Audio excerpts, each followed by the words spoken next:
Well, let me share just a little bit for the younger folk in your midst.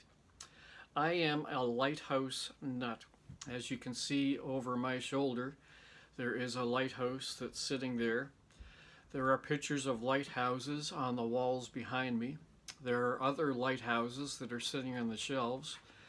There are big lighthouses. There are smaller lighthouses.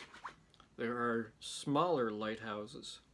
And there are smaller lighthouses. Now, the thing about a lighthouse for me is it takes me back to my growing up in the East Coast where I lived by the ocean, and that ocean just kind of gets into your blood when you've grown up by it. But there is something mysterious about the ocean, and it can be tempestuous at times, and it can put lives at risk.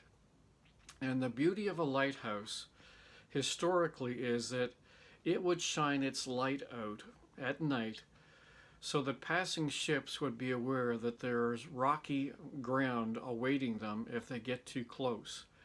And they would also be used as rangefinders for ships at sea to know how far they were from the shore. I grew up in a community where lighthouses abounded, and in my grandfather's home in Louisbourg, Nova Scotia, the lighthouse had a foghorn that would go off every night. While Louisbourg was often foggy at night anyways. And it would go off and you would hear for miles and miles and miles this ahooga. And it was an awful sound.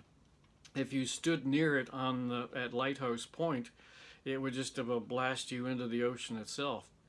Well, all those things were warnings for passing ships. And one of the things that Jesus Christ has done for us is that he's put his light in us so that we can shine for others, so that they can see that their lives are in peril without faith in him. And even as children, he invites us to be light, to share the good news of Jesus Christ with our friends and those who are around us. And so I pray for you children today that you might be a little lighthouse. Maybe you're a little one like this.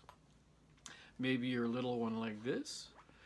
Maybe you're one like this. Maybe you're one that's electrified like the one behind me. But I pray that you would be a lighthouse wherever God has placed you so that people can see the light of Christ that's in you and have hope themselves.